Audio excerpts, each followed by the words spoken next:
last time on Dice Funk. Is the reason for this bloody symbol of a god Gonador's doing? No. Is this related to the next form? Yes. What matters to you? Because I want to take it away before I kill you. My god, and I don't think you can take away my god. So again... And this spell is designed to take very powerful beings and to make them do what we say, and being able to take control of whatever's coming would be really, really useful for us. What has arrived? What has arrived to replace guilt? The price of freedom is death. If there's anything this orb could do right now that she really wants it to help figure out which shards of the glass are Warden Light's shards. There is a explosion of golden light, and Zoey Legrand is gone. Rolen, paladins are coming! Does that happen sooner or later? Well, then I guess I'll hang back. Zoey Legrand has disappeared. Hey, buddy, old pal, old Donto. How... Hey. Hey. I hate boss rush modes. Roll initiative.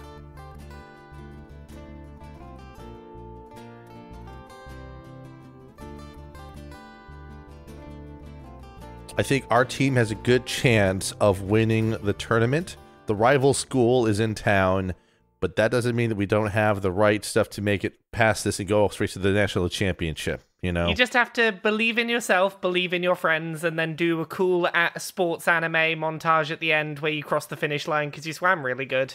And of course, one of the characters must have an unexplainable physical quirk about how they play the sport, which never really gets explained properly, but it's just always kind of there. And one of us has to break our own rule about how we do the sport and do it in a slightly different way, because we only do it one way, but now we did it a different way.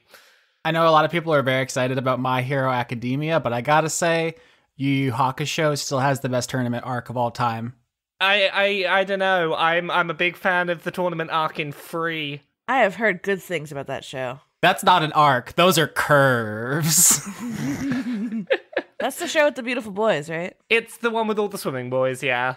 I remember going to an anime con, seeing a bunch of girls getting body pillows based on that show. I'm just like, yep. I'm not afraid to admit, as someone who loved swimming and then didn't swim for a decade, I watched Free and I did cry. I had a cry watching all the people swim and being like, swimming is just so emotionally fulfilling. Oh. And wet. And wet. And wet, yes. Speaking about things that are emotionally fulfilling and wet, we have a D&D game to play, right? Oh shit, I forgot about the show. Yeah. We left it in the oven too long. It's a bad bake, Mary. Not else all burnt. All right, so where we left this show, you guys were in a huge knockdown, drag-out final battle for the heart of Ilium. There's about 170 people in this field of lilies throwing down, about 100 undead soldiers, vampires, and zombies, all possessed by devilish spirits, and then there are the people of Ilium fighting the good fight. But for our protagonists, you guys are currently facing down a zombie possessed by the spirit of Galen Kaydun, and a vampire possessed by the spirit of Count Danto. I'm just going to call them Galen and Danto for obvious reasons. Mm-hmm. And of course, they don't have all their memories, but their hatred for our heroes has been imprinted upon their souls. So they recognize you enough to come at you with bloodlust in their eyes. Specifically, Danto is going after his left and right hands, Stellarosa Legrand and Veltari, and Galen Kaydun is going after his fellow Order of the Merciful Sword people, Rolen Hawklight and Mara Sladen. There is no negotiating with these fools. Let's roll initiative. I got a 17. 14 for Rolen. 19 for Mara. 16 for Veltari. All right, so the order is Mara Sladen. Oh, shit. Then Stellarosa Legrand, then Veltari, then Rolen, then enemies. Losers. So we're doing this all as one big fight, but it's kind of two fights because the villains have only two people apiece who they care about murdering right now. So for gameplay reasons, is it fair to assume, at least until the matchup changes, I only have to worry about Danto and the other team only has to worry about Galen? Yeah, that's the way it stands. The fire elementals Stellarosa summoned at the end of the last episode are keeping the other combatants at bay. So you guys basically have your own boss fight in the middle of this larger war. You know how it is in Lord of the Rings films where it seems like all the characters who have names end up meeting in the middle of all the orcs? Yeah. That's what's happening. All right, so that's me, right? It sure is. Guess we can get this popping off. Let's get it started in here. Yeah. I want to start with Flame Strike because I can hit both of them at the same time, and that seems like a fun, good idea. Nope, they're away from each other. Oh, they're not? They're not within 10 feet of each other? Nope. Can you see the roll 20? The implication is that the two of us are close to Galen and the other two are close to Danto, but we're not close to each other. I'm still going to Flame Strike him. All right, I have to make a dexterity saving throw to not get flame struck. 19. Well, shit. 19 successfully saves, but I think it's still half damage. So you take, I guess that's 7 and 7. So 14 of fire and radiant damage. That's rude. Mara's rude, crude, and full of dude. This is the most notes I've ever had. I think in a session I have like 1,000 sticky notes and like 4 books here. Mm-hmm. All right. Stella Rosa, Magnificent Legrand, your turn. Magnificent, please. Harumph. I'm sorry. There's an accent mark in there for a reason. Galen just got blasted with fire. What are you doing with your dude? Well, it's Danto, as we could see, and he is a vampire, and vampires have one good weakness to try to hit on. So Stella Rosa is going to cast Sunbeam. So this would be a Constitution saving throw normally. However, Stella Rosa is the broken ass version subtype of a wizard where I can change the spell save. So I want to make it intelligence with the idea being that she's firing out this laser beam in like complex patterns. And he has to be smart enough to know where it's going to be to dodge it. Okay. He actually is smarter than he is constitutional, so... So it's suddenly now just a Constitution thing again. All right. Regardless, it's an 18 to beat. 7. All right. That's not... Hold on.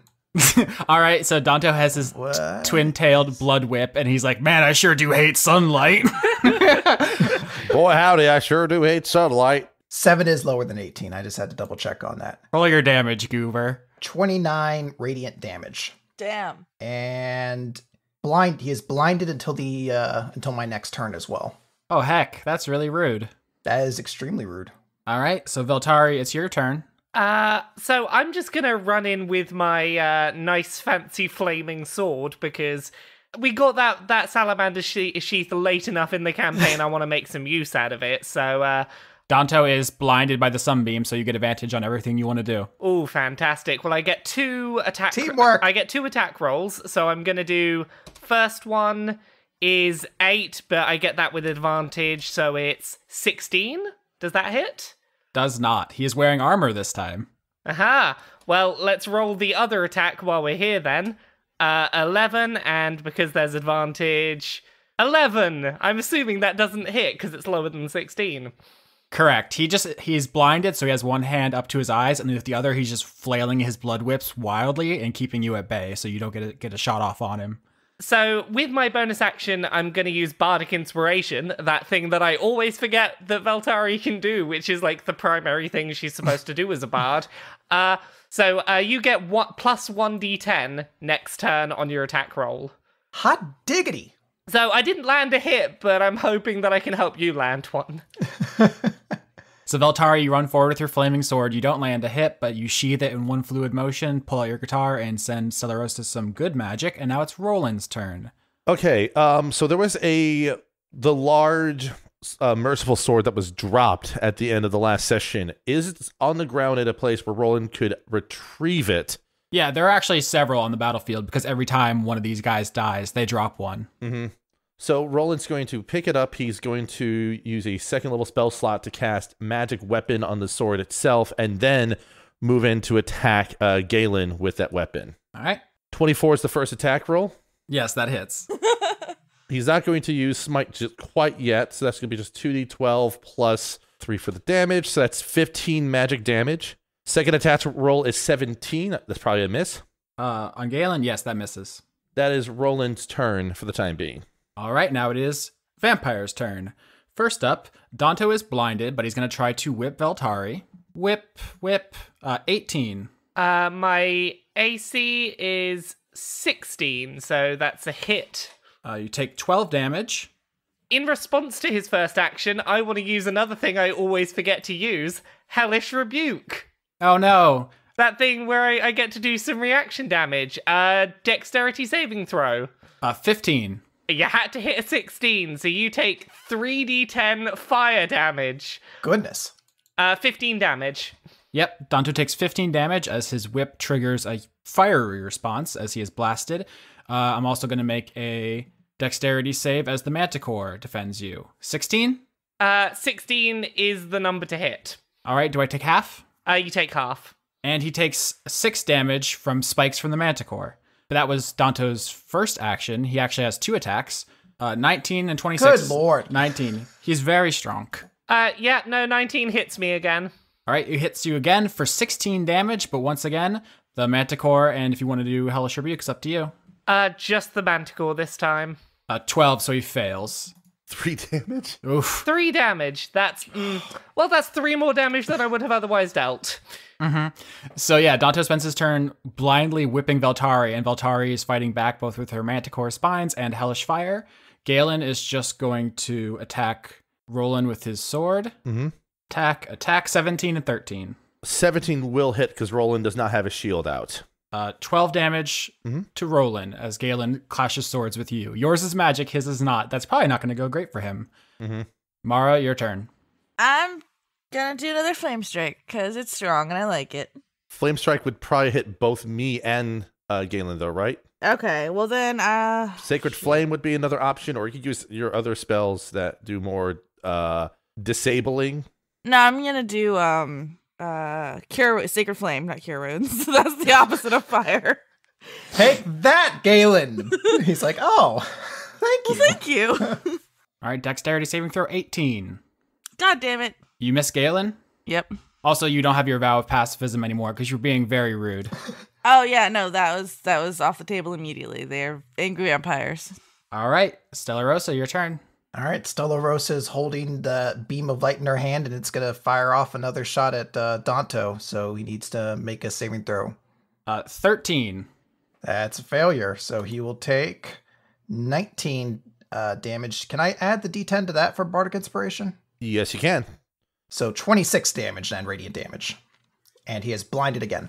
Oh no, so you move the sunbeam back onto him as his eyes clear up. He's like, haha, now finally I will be able to. Oh god, no, come on. This is fucked up. You betrayed me and now this? Well, you saw our betrayal once. We don't want you to see it this time. Veltari, your turn. I'm going to once again run in with my lovely flaming sword. So, 19, does that hit? Yes, you finally hit somebody with the flaming sword of forgiveness. I finally hit someone with the flaming forgiveness sword. This is very good. So that's 6 damage. And let's see if the second attack hits. The second one is 17. Does 17 hit? Sure does. Wah! So that's 4. So a total of 10 fire damage. I really like this teamwork. Stella Rosa keeps blinding Danto with this beam, and Veltari keeps running up and just needling him with a flaming sword. It's a very good look. Yeah, I'm enjoying that I'm actually getting to hit. Sure, it's someone that I have advantage on because he's blind, who's already been killed once and betrayed, but I'm just happy that I get to hit someone with the sword. We're a very efficient tag team. Yeah, thank you. The left and right hand go very well together, as if the majority of people have both. Do you want to give another dice away before your turn's over? Yeah, I can do that again this turn, can't as well. So, can I just keep giving them to Stella Rosa? Yeah, until you run out. Yes. Yeah. Have another dice of inspiration. Woohoo! All right, Rolen, your turn. Galen looks like he has much more health than Danto. They've been wrecking Danto's entire face region. Galen looks pretty hardy and hale. Yep. First attack against him, crit, and I'm going to invoke Divine Smite on this process. Yep. With a, let's go with a second level spell slot here. So the damage is going to be 4d12. Oh. Plus 8d8 damage plus 3. It's just because he said Danto was hurt more, wasn't it? Holy shit. So it's 70 damage. The first 28 of that is magical. The remaining damage is radiant. So your sword flares with radiant light, and everyone looks over. The whole battle stops. Everyone turns and looks at you. And you're like, hey, guys, look how cool this is. He's like swinging for like the home run kind of through Galen's body. Yeah, so you and Galen were clashing swords, and it seemed like a pretty even fight. You have similar arms and armor, and you both have the same training, but he does not have access to holy magic like you do, and in fact, he is weak to it. So you slash him so badly. You actually, I think you just ram your sword through his chest, and you pull it out, and it's like, if he wasn't undead, he would be dead. Like, you can see his, like, heart in there. Not his, whoever it was before he took the body, but yeah. My mistake, Austin, I forgot. It says I have magic weapon invoked. That's actually +1 extra to the damage, so it's 71 instead of 70. All right, let me mark that down. Makes all the difference. Okay, my second attack. 13, I miss. You do.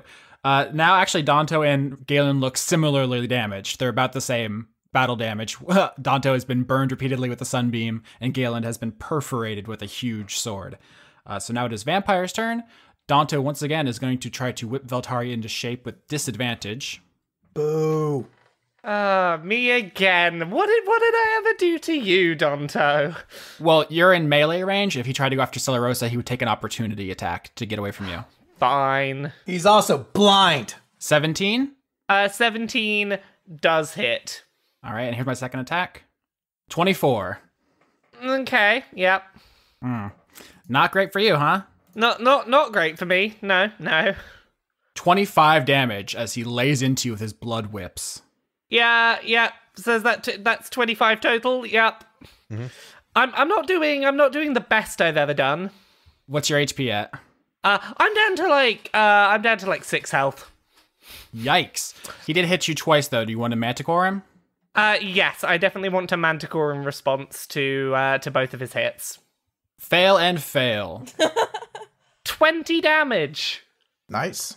Nice. I definitely like this. He's trying to get out of the sunbeam. He's just walking forward, whipping you. And the manticore springs up in front of him, and he just impales himself walking forward onto a dozen spines. And you're both very badly injured. Veltari or Danto could die at any moment. You have 6 health, and he has not much. He looks very bad. But yeah, this looks like it's going to be next hit wins on that fight. And now it is Galen's turn. He thinks Rolen is going to kill him probably, but luckily he's a zombie and he doesn't really care. So, bless you. Thank you. That was an adorable sneeze. Thank you. Galen is going to use all of his strength left to try to murder Rolen. 20 and 22. Both attacks hit. All right, this is probably his last gasp too. They're going with everything they have. 38 damage. That brings you down to 55 hit points. All right. Oh man, if he only had like 1 or 2 more turns, he might have you. All right, Mara, it's your turn. You see Rolen and Galen crossing swords. They're very evenly matched, but that radiant damage looks like Rolen's going to pull out on top. What do you do? Okay, so I'm going to cast Hold Person on Galen. All right. So he can suck it. So it's a Wisdom saving throw. 22. God damn. Oh, no, that's you rolled 40, 12 plus 2. That's not a proper roll there, Austin. I didn't change out I'm a dummy. How about 8? That's close to 22. Nope. So he is held. Mara, you raise your hand and you summon and you cast Hold Person on him. At first he's like, haha, it failed. Oh god, no, please. As you crush his arms to his side. That's not great for him. Okay, and then Veltari, I'm deciding it's an executive decision. She's close enough. I'm going to cast Healing Word at us. Third. So I'm going to do third, yeah. So it's going to be 12 for Veltari. I am slightly less squishy. Helps, right? That definitely helps. I now am not guaranteed to die next time I'm hit with something. Just in case. Veltari, have you thought about how you would fight with no eyes? I about the same way that I currently fight. Wave the sword around and probably not hit anything. Oh. All right, Stellarosa, it's your turn. You see in front of you, Veltari and Danto are locked in a death spiral. They're both bleeding very badly. Danto is impaled on a bunch of manticore spines. Veltari has like all of her arteries slashed open with a blood whip, and you are full HP standing off to the side. Just like a wizard should be.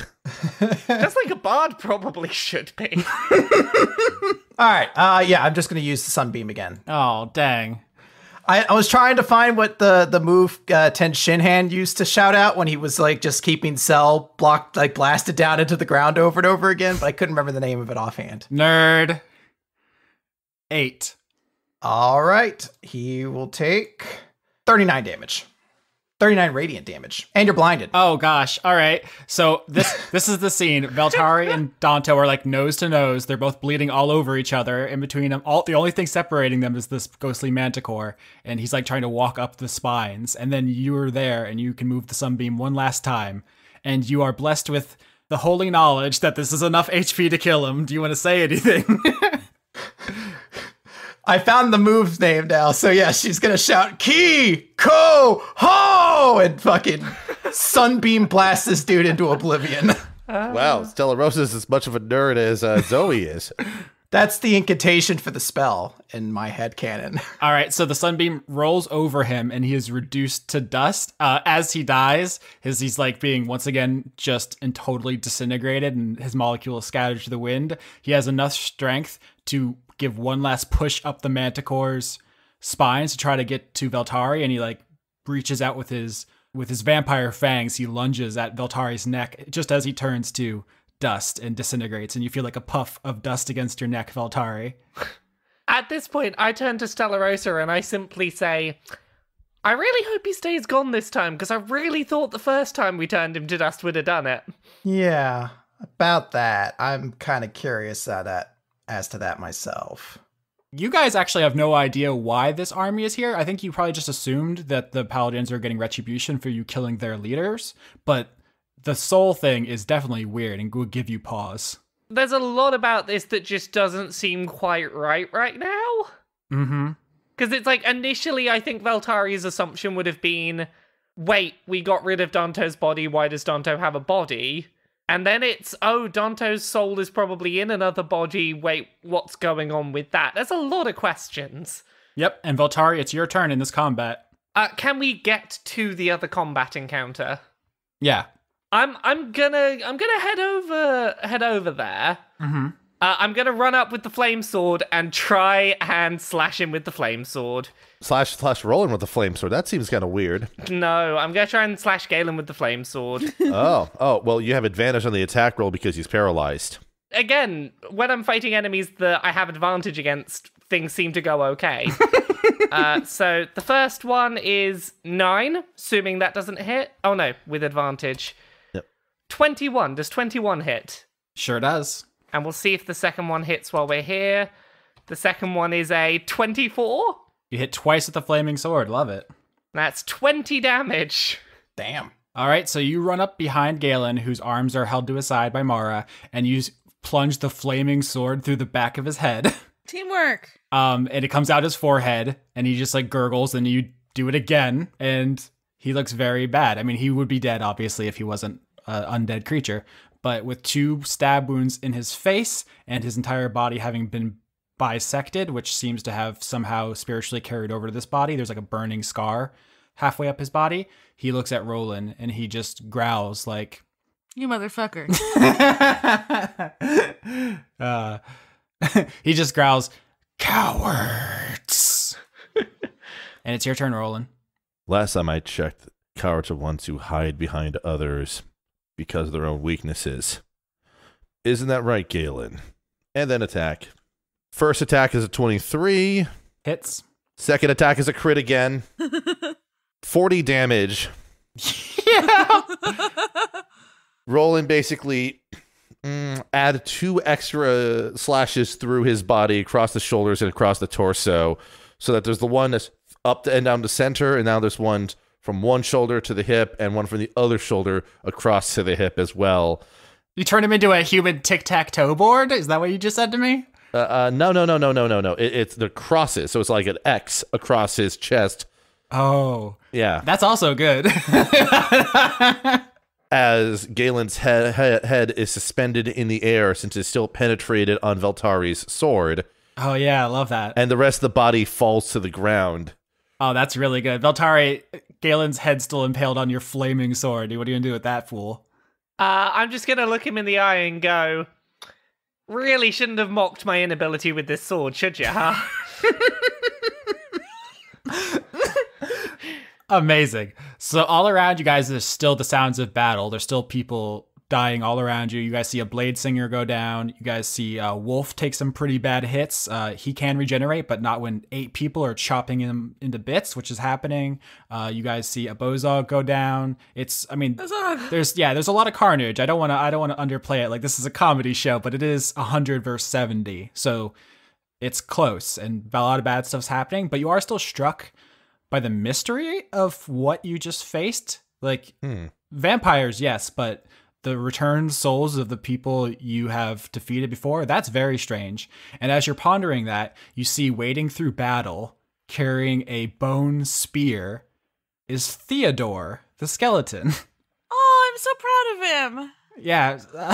How is he dressed again? I just want to get that on tape again. Top hat, fake mustache, monocle, cape. And he has this big spear made out of bones, and he's kind of almost like dancing through the crowd, stabbing people with it. He's very fluid and elegant because that's how you wanted him to be. And you see him wading through this crowd, killing people, and that has to ring some alarm bells for you. And you actually see, as he's stabbing and walking, he's making a beeline for Claire Elise Legrand, whose back is to Theodore. If I still have the ability to, I want to, because she's still concentrating, to sunbeam Theodore and keep him from getting to Claire. Okay, so now the race is, can you get the sunbeam to Theodore before he stabs Claire Elise in the back? And at that point, we're going to switch scenes.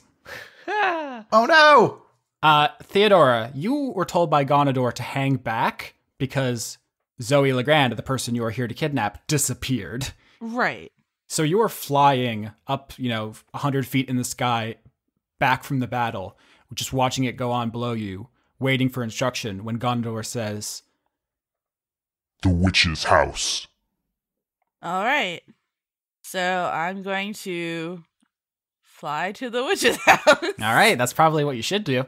You land outside of Sylvia Bell's house. You open the door, and you see cowering in the kitchen are Sylvia Bell, Penny, the pawnbroker, and Winifred, the non-combatants of Ilium. And they see you come in, and they shrink back because your eyes are pure black, and you are radiating evil energy. And Winifred says, Dora, what's going on? Don't worry about it. I'm worrying about it. Just shush, stay in your corner. I can't. What are you trying? I can't let you do this. I'm your boy Winnie. I know. So stay in the corner and just hide there. It's fine. Just stay there. Don't move. And nothing will happen, right?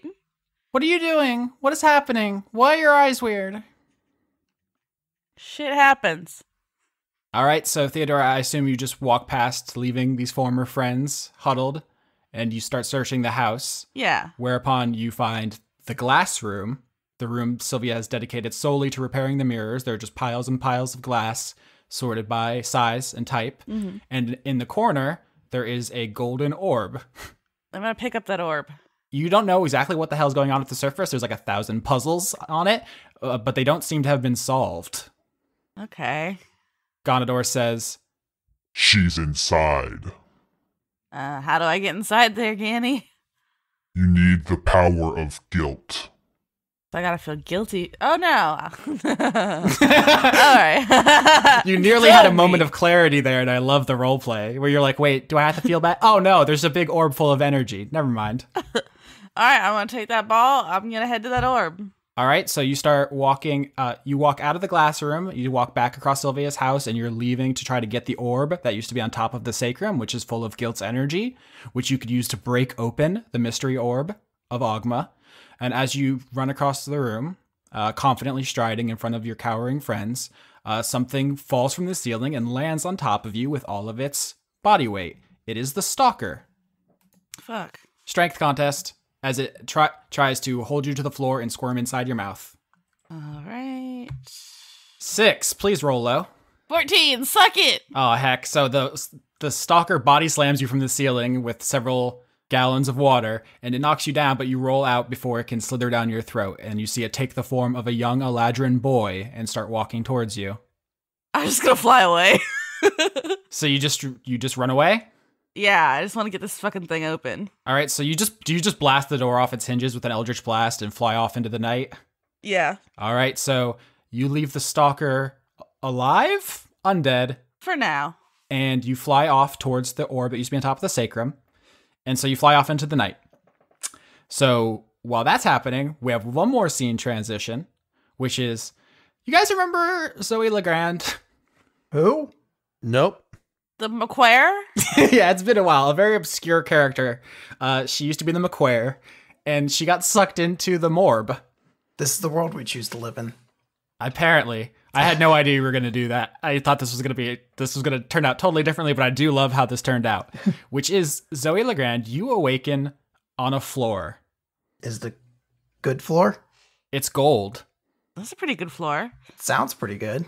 And you kind of pull yourself up to your feet. You're drooling a bit. You see that you were surrounded by gold everywhere. There's gold on the ceiling, gold on the walls, gold on all of the bookcases, of which there are literally infinite. Oh, I think I broke it. You are in what appears to be the universe's largest library. There's bookcase after bookcase after bookcase, all gold, covered in, each one filled to the brim with golden books, none of which are marked. There doesn't seem to be like a Dewey Decimal System. It just seems like for every bit of knowledge that could exist, it is recorded in a book here. So she'll call out at this point, just see if there's anyone else here, essentially. So what do you say? Just like, hello? Is anyone else here? Did I break reality? You do hear sounds deeper into the library. It doesn't sound like fully formed words, but it sounds like somebody, maybe, deeper in. I'm going to go towards that deeper in sound person then. All right, so you walk between the rows of bookcases. There's just books upon books upon books. Just, there is no end, both that you can see and just, I'm telling you, that the way this infinite library of gold works is that everything that could ever be known is here. And you see all of the accumulated knowledge of history stretched out before you. And as you get closer to the sound, you turn a corner and you see there is a man sitting on the floor, his back up against one of the bookcases.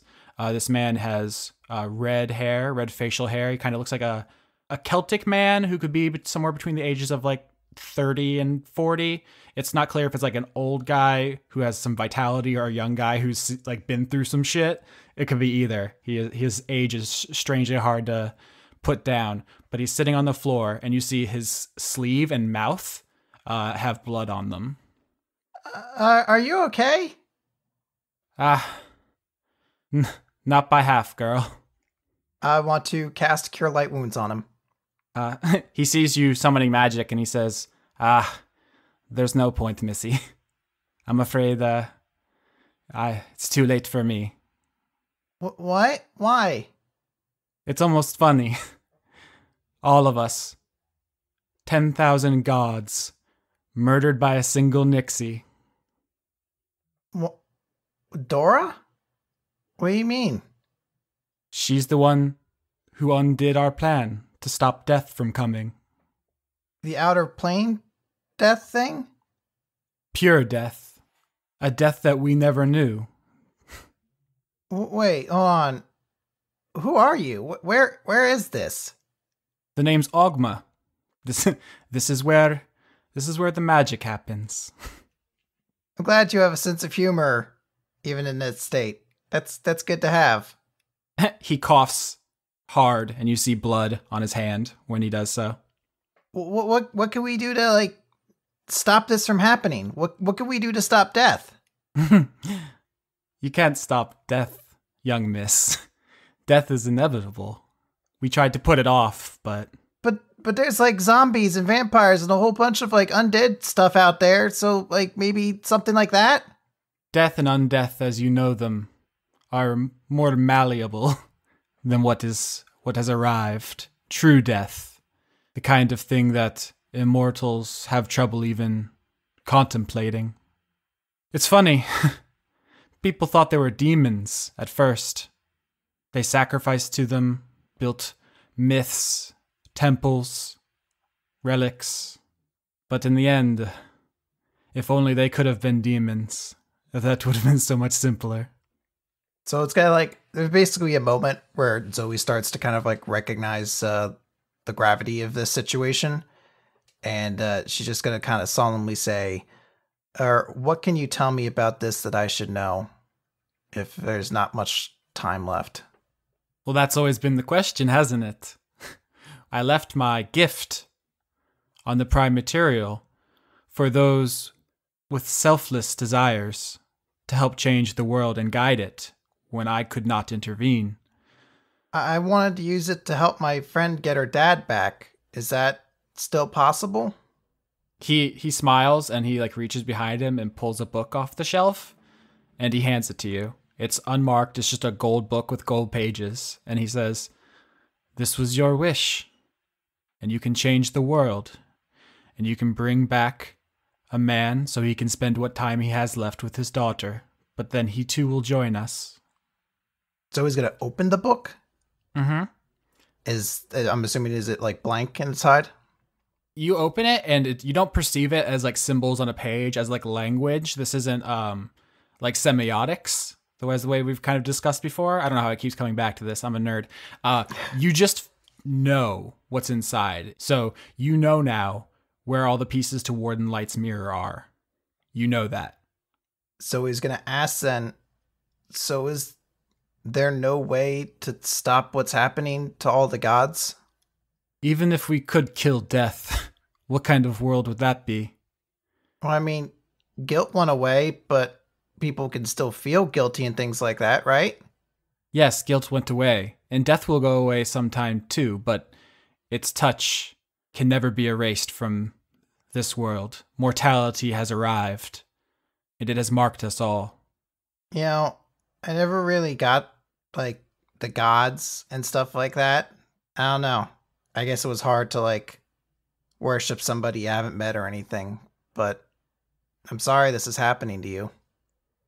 I hope that you will find it in your heart to help me, now, in my final hours.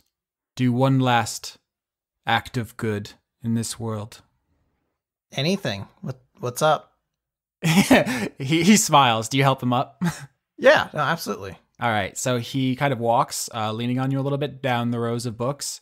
And of course, there's no like numbering system. There's no possible way to figure out where one should be going, but he's the god of knowledge, so of course he knows. And he gets to a book, some number of bookcases down, and pulls it out and opens it. And he says, "Have you ever heard of Carcerai?" No. So you know the most famous planes: Hell, the lawful evil; the Abyss, the chaotic evil; Mount Celestia, the lawful good. Carcerai is a neutral evil plane for those with selfishness, but no code in particular. It is the perfect prison. Prison? For who? For tens of millions of souls throughout history. It is the archetype of all prisons. Every prison that's ever been built has been a shadow of this plane that is itself a prison. And with your permission, I would like to send someone there. I'm going to go out on a limb and say it's me. Unfortunately, it is necessary that you go as well, but you are not my target. Okay. We cannot allow this library to fall into Gonador's hands. If you thought he was dangerous before, imagine if he had all of the world's knowledge and a limited lifespan within which to wreak havoc. We cannot allow such a thing to happen. Okay, so who do you want to send? His avatar. So you want his avatar to go there to help make it so he won't... Oh, wait, I got it. I figured it out what you're going for. Okay. Have you?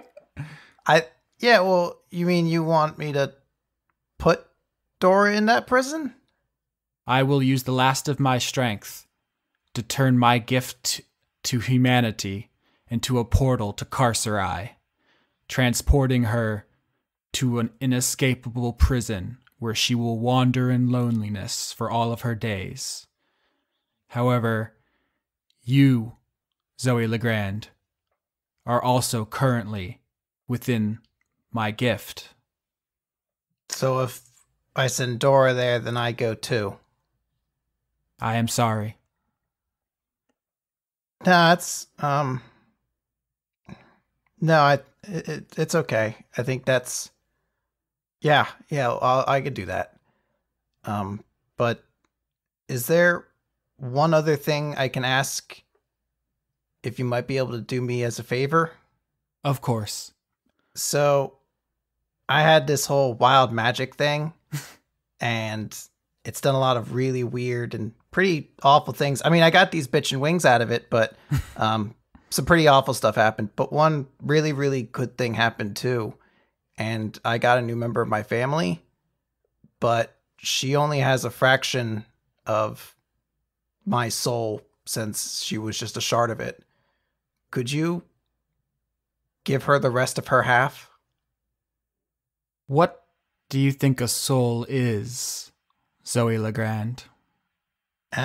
It's like a person's like spirit or something, like kind of where all their emotions and stuff are. Emotions are chemicals. Cortisone, epinephrine, these things do not make a person. The soul is the perfect form of a life. So it's like the totality of a being, kind of. Claire Elise Legrand had her own soul the moment she made a choice for herself as her own person. So there'll just be kind of like a nice sigh of relief from Zoey at that point. And she says, okay, so what do I need to do? All right, so Zoey Legrand and Ogma are going to have a conversation in the Golden Library of All Knowledge. Meanwhile, Stellarosa Legrand, you are trying to run over Theodore the skeleton with a sunbeam before he can stab Claire Elise Legrand. If Stellarosa, she's very smart, Mm-hmm. would she be able to calculate the idea of like, oh, the sunbeam's not going to reach in time? I think they're going to get there simultaneously. Actually, I had an idea to throw in here. The idea of Rolen using the large metal sword he has to help refract the light faster over towards the skeleton.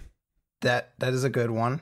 The idea I had was if she sees that it wouldn't reach in time, she would cast Dimension Door to teleport in between, like to intercept, essentially. Rolen shouts out to Stellarosa, "Aim your light at me, I'll guide it through."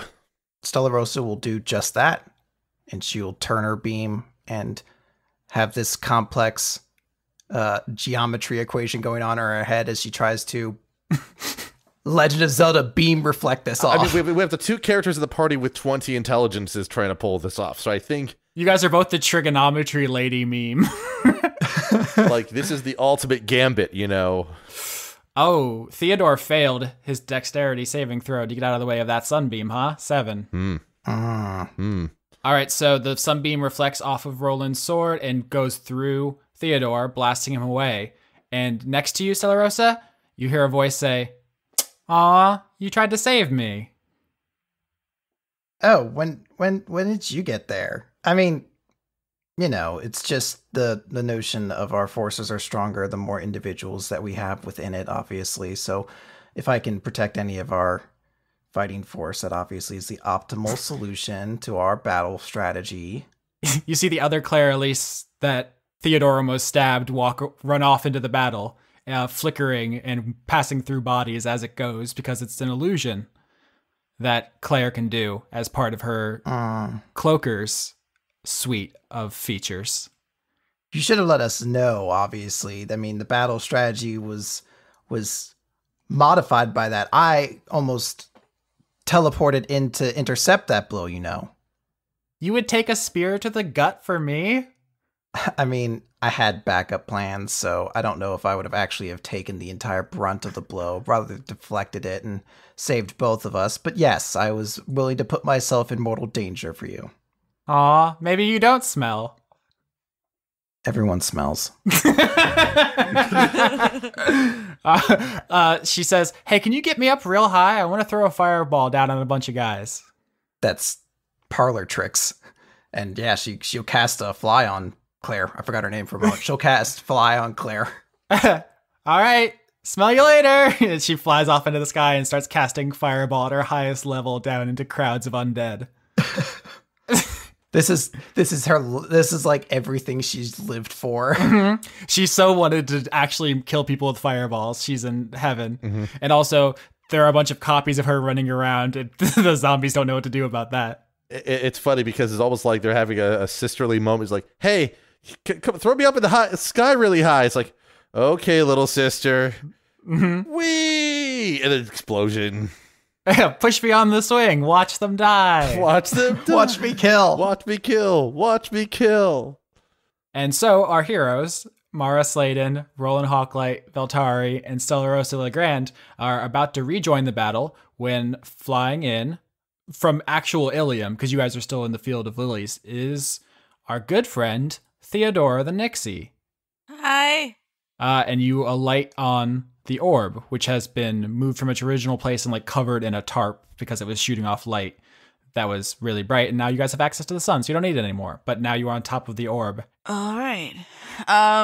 Well, can I try just smashing the morb against the orb as hard as I can? You can absolutely do that. Can you make an attack roll? 21. All right, so you smack the mystery orb into... I can't believe I have two distinct, very plot-important orbs in this campaign. That doesn't surprise me. It's the Morb and Lorb, okay? You think it was a deliberate, like, motif, but I'm just a goober. That's what's happening. And you hit it full on, and it doesn't seem to damage it. You're just hitting the glass encasing. You're not hitting, like, energy inside or anything. And glass does not beat God. Also, there's, like, a tarp in between the two things. Oh, well, I just had assumed I would have moved the tarp because I'm not an idiot. All right, so you yank the tarp off of... I'm just going to call this one the sphere. Now, that's easier. You pull the tarp off the sphere, and suddenly the battlefield is blasted by a sun amount of light. And everyone turns and looks. So I don't know if you're trying to be stealthy about this, but... I'm hoping I can smush it before anybody gets to me. We're all aware that, like, Dora is up there and messing with the sphere, right? Now you are. Yeah, it's hard to see, though, with all the light. You just see her outline. She's like standing and there's just like a it's like staring into the sun and you just see like a Theodora shaped outline. It's really creepy. Okay, everyone, we might want to go deal with this because Dora and the sphere is suddenly makes a bit more sense out of what's going on, I guess. So the party is going to run through the light to get to Theodora. While they're running, one of the things Rolen is going to do is blow his lay on hand. Going to grant Veltari and himself each 25 hit points from it. Thank you very much. Yeah, if you guys want to heal up before the final boss fight, now is the ideal time. That is very much appreciated, Roland. Thank you. All right, so as you guys run through the artificial sunbeam emanating from the sphere, you're healing each other up. Theodora, you can see them running towards you. It's just you and the party, basically. And the sphere's underneath you. It's full of the rainbow energy that you have seen so many times. And you're holding this golden puzzle sphere that you couldn't solve in a trillion lifetimes. But what are you going to do? Well, smashing it against it didn't work. No, because glass does not beat God. I'm trying to get the energy from inside the orb, right? Correct. I still have those needles. No, you do not. No, I do not. Dragon staff. But I have a staff that I keep forgetting I have. Christ on a cracker. All right, so Can I smack the big orb? There's so many orbs. I would love it if you did. Yeah, let's kill this sphere so we never have to talk about it again. Yeah, I'm gonna smack it. I'm just like I'm fucking playing baseball with it. All right, so you lift your dragon bone staff sky high. It roars like a dragon as it becomes enveloped in godly magic, and you stab it down into the sphere. And suddenly, there's an eruption as the energy inside geysers out in a perfect column, not dissimilar from the barrier that once surrounded Ilium. You can actually see it from space. So just as there was once a huge column that enveloped the whole town and went up infinitely, there is suddenly just a geyser of magic energy that shoots up out of the sphere infinitely as the whole thing empties into the sky. And there's just this stream of Guilt's raw power. And from this stream, you guys actually see like the ghostly images of the things that Guilt was imprisoning you with. So Veltari, as you're running towards the sphere, you see like the ghost of young Veltari kind of walk by you. And Rolen, you see the slain headmasters from Ninsen Chapel, and they walk by you, and you see just the bodies of orcs strewn all around you. And Stella Rosa, you see Zoey Legrand like in her bed as you were standing over her when you inflicted wild magic on her. And Mara, you see the blood farm and all those people that you couldn't help as they were being drained and fed to vampires. And you just see all these ghostly apparitions all around you as Guilt leaks out of the sphere. I'm gonna put that little orb inside that stream of energy.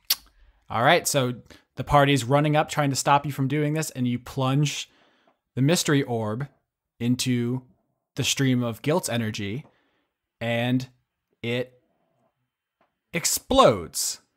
Ow. Like a bomb, as back in the library, Agma and Zoe turn it into a portal to Carcerai. Oops. And from that explosion, from the mystery orb meeting the stream, there becomes an enormous black hole in the center of Ilium. And Theodora sucked in, Rolen Hawklight sucked in, Mara Sladen sucked in, Veltari sucked in, and Stella Rosa Legrand is sucked in. In the library, Zoe, you are sucked in, Agma is sucked in, the library collapses, and you guys all are transported to Carcerai, an entire plane that is one big prison. Nice. Oh, I get it now. It's like incarcerated, isn't it? I can't take credit for that one. That's canon D&D, baby. This isn't ideal, is it, huh? It does seem like a cool place for our final boss battle, though. It does. It does. Doesn't seem like a cool place to escape from a final boss fight, but we'll see how that goes when we get there. I'd like to think that when Theodora put the orb in the light, she felt really smug and went, "Suck it, losers." Yeah, do you guys yell anything back at her? Because you're like running with all of your might trying to get there before she can do this thing, which, as far as you guys know, is going to like destroy everything. And you guys just see her like with a fucking cheeky grin as she puts the orb into the stream. Dora, I know this looks pretty metal, but this isn't a good plan. I have a comment for after the black hole comes out and we all get drawn in. Looks like you're the one that got sucked up, Dora. So Dora says, "Suck it," and then you guys get sucked into a fucking prison dimension. And the first thing Rolen says is, "No, you suck it."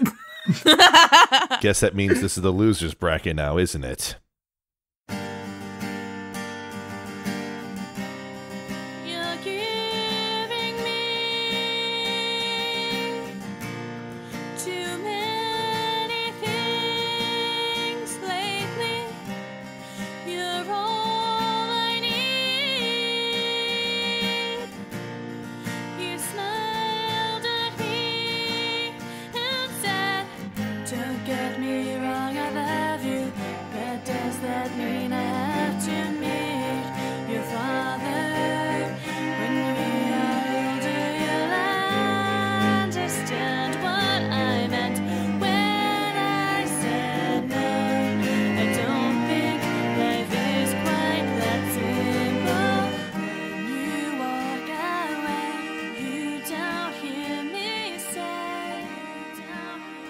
As always, I'd like to thank Overclocked Remix for our theme music, including Vampire Spanker, an arrangement of Vampire Killer from Castlevania, and Destiny Forgotten, arrangement of Simple and Clean from Kingdom Hearts. Executive producers for the month of November 2017 are Kerstine Haslinger, Jade, Extellaris, Joseph Timbrello, The Cult of Gorfanax, Dr. Goatman, Irving Royale, Ken Fursel, Andrew Grothin, Paul Mullen, Levi the Young, Luke Powers, Michael Goodell, Brent, Kevin Dobbins, Anthony Sauvier, Scott Cummings, Andrew McKitty, Juman Jack, Gwillem Evans, Mel Tish, George Soros, Arjun de Koning, Grimlock, John Potts, Dawson Parr, Noah Sudret, Ziphosaurus, Elderly Goose, Salad Child, Seraph Stone, Thorsten Gross, Devin Smith, Caster UK, Aki Savalainen, The Paladin's Wife, Florian H., Charm Wilkie, Junk 2.0, Dominic Bowden, Melissa Nielsen, Dawn, Eugene T.,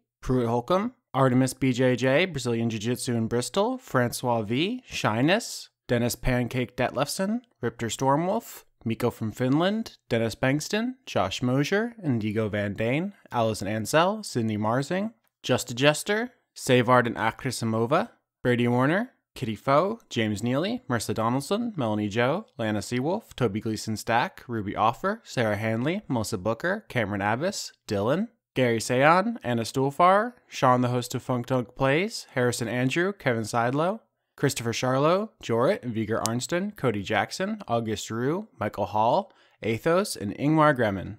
And a special wedding congratulations to the Hadsels.